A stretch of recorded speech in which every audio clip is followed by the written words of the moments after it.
Yan, nandito tayo guys sa Kagsawa Church. The church that had been sunken 18th century. Lalapitan natin. Meron dito mga maraming local guys, tourists, local tourists. Meron din tayong mga foreign tourists katulad ng mga yan, mga foreign tourists. Here also is a foreigner. Hey ma'am, what country are you ma'am? France. Oh, nice meeting you ma'am. So, kita nyo, from France sa ating tourist.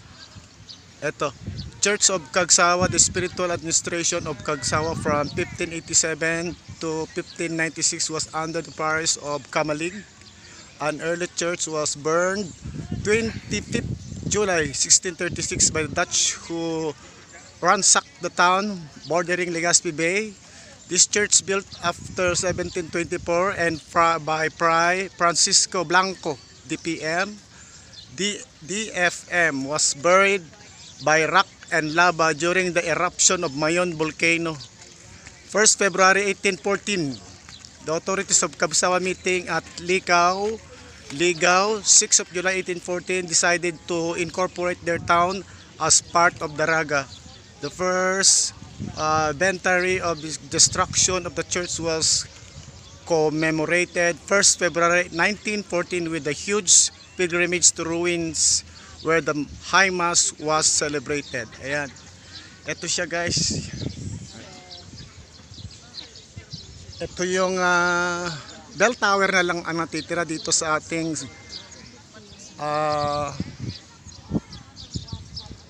natabunan ng mga lava.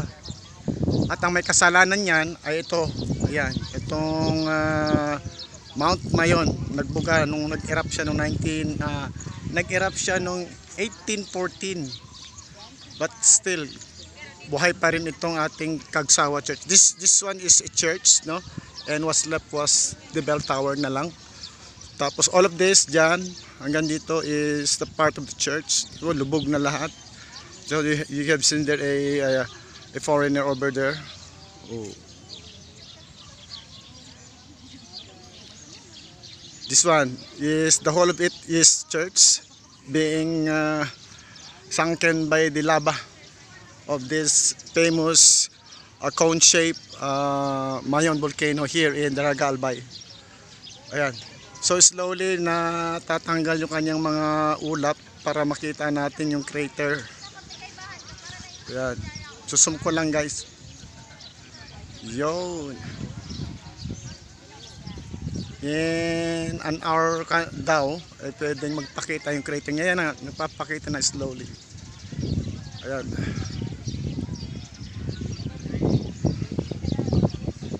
Ayan, maganda at nakarating tayo dito guys. Para sa mga hindi pa nakarating dito, eto na, panoorin nyo itong ating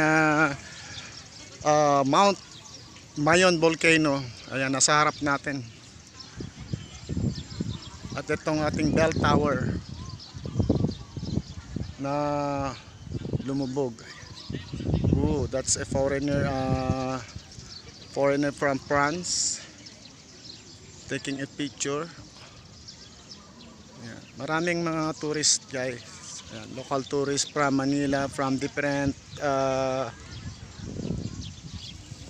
different places in the Philippines as well as foreign countries. Actually marami pang pasyalan doon, kaya lang kasi alas 3 napakainit guys. Tapos dito banda merong mga t-shirt, souvenirs, pili nuts, yan yung mga ano nila dito, delicacies nila, pili nut. And tapos kanina order kami ng Bicol Express sa aming tanghalian doon. So table Bicol Express, then sinigang sa buko with blue marlin. Asan yung mga kasamahan natin? Ayan.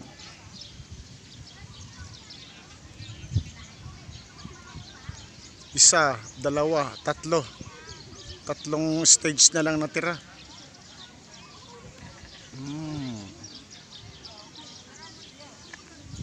Ayan, slowly nagpapakita na yung crater. Maya maya lang siguro after 20 minutes papakita na ng tuluyan. Napakalaki na ito guys, amazing volcano. At dito naman yung mga stones dito ay galing din dyan sa ano, ang tawag dyan is molten rocks. Galing din yan sa binuga ng ating Mount Mayon volcano. Ayan. Ayan, ito mga to. Molten rocks, marami pa dyan. Oh, ito mga to. 1967 pa pala ito guys. O, tingnan mo. Mayroon silang sinulat eh. 2nd 6 1967 ito binaba nung binuga nung ating Mayon volcano. Napakaganda guys, napakataas, amazing. Ayan.